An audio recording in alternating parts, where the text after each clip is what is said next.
তো বন্ধুরা কি বলবো, আমি একটু ঘুমিয়েছিলাম এদিক।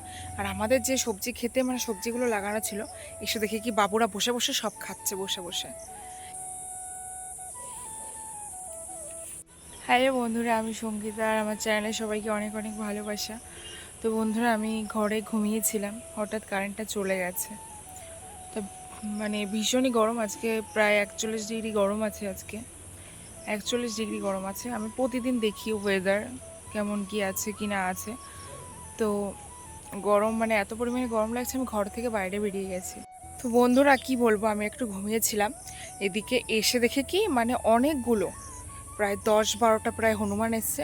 আর আমাদের যে সবজি খেতে সবজিগুলো লাগানো ছিল, এসে দেখে কি বাবুরা বসে বসে সব খাচ্ছে বসে বসে। এবার দিনে কতবার তাড়াবো ওদের, বলো তো তোমরা, কতবার তাড়াবো? তাই আমি একটু এখন দেখতে যাচ্ছি সব কিছু ঠিকঠাক আছে কিনা।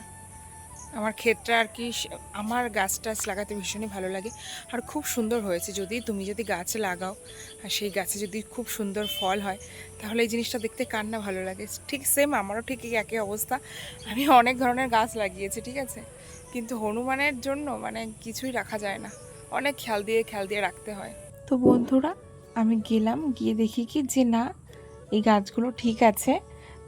এই গাছগুলো যেহেতু এই কুমড়ো গাছটা লাগানো হয়েছে আমাদের ঘরের একদমই সামনে, যার জন্য এখানে আর আসতে পারিনি। আর এত দূর আসতে গেলেও আর কি ভয় পায় যে কিছু বলবে বা লাঠি নিয়ে তাড়া করবে, এরকমটা ভয় পায়। আর সাইডে যে বেগুন গাছ ছিল, এই বেগুন গাছে একটা বেগুনও নেই, সব বেগুন খেয়ে গেছে, একটা বেগুনও নেই। আর তারপরে পাতাগুলো যে কচি কচি পাতা হচ্ছিল, সেই পাতাগুলো পর্যন্ত খেয়ে গেছে। আমি না মনে মনে এটাই ভাবছি যে এই গাছের পাতা ও কী করে খেলো, কচি কচি পাতা হয়েছিল, যেহেতু অনেকটা খারাপও ছিল, সেগুলোও খেয়ে গেছে। আর এই যে দেখতে পাচ্ছ ওলট পালট গাছগুলো, তো এর মধ্যে না খুঁজেছে যে কোথায় লাউ হয়েছে, কোথায় কুমড়ো হয়েছে, এর মধ্যে আর কি খুঁজেছে, কিন্তু পায়নি। তার মধ্যে আমি চলে গেছিলাম।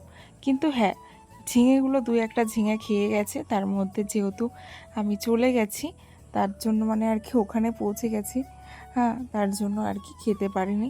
আর এই বেগুন গাছেও একটা বেগুনও নেই। এটা হচ্ছে এই যেখানে লাউ কুমড়ো একসাথে লাগানো হয়েছে, তার সামনেই হচ্ছে এই বেগুন গাছগুলো আর কি লাগানো হয়েছিল। তো এখানে একটা গাছেও আর কি বেগুন নেই, ছোট্ট একটা বেগুন শুধু আছে। এইবার তো আমি চলে গেছিলাম বলে তার আর কি তার মধ্যে ওরা তার জন্য আর খেতে পারেনি।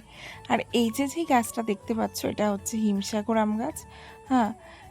আর আমি নিয়েছিলাম, আমাকে বলেছিল যে আর কি এটা নাকি কাঁচা মিঠে আম গাছ, যে কাঁচা মিঠে আম গাছও হবে, হিম মানে দুটো একসাথে লাগানো আছে ওখানটায়। তো জানি না এখনও অবধি মানে আমের আর কি ফুল এসেছিলো, কিন্তু ছাগলে এসে খেয়ে গেছে বলে আমার জন্য হয়নি, খেতে পারিনি। জানি না কি আম হবে ওই গাছে। আর এখন অসিজনে দেখো, এই যে গাঁদা ফুল যেহেতু আমাদের বাড়িতে লাগানো ছিল, তো দেখলাম গাঁদা ফুল হয়েছে। এখানে একটা কচুরলতি আর কি হয়েছে গাছে, কচু গাছ লাগানো হয়েছিল, তো একটা কচুরলতিও হয়েছে, একটা না 4-5টাই হয়েছে। তো যাই হোক বন্ধুরা, আজকের আমার ব্লগ এই অবধি। আর তারপরে কথা, সবাই ভালো থেকো, আমার চ্যানেলটিকে সবাই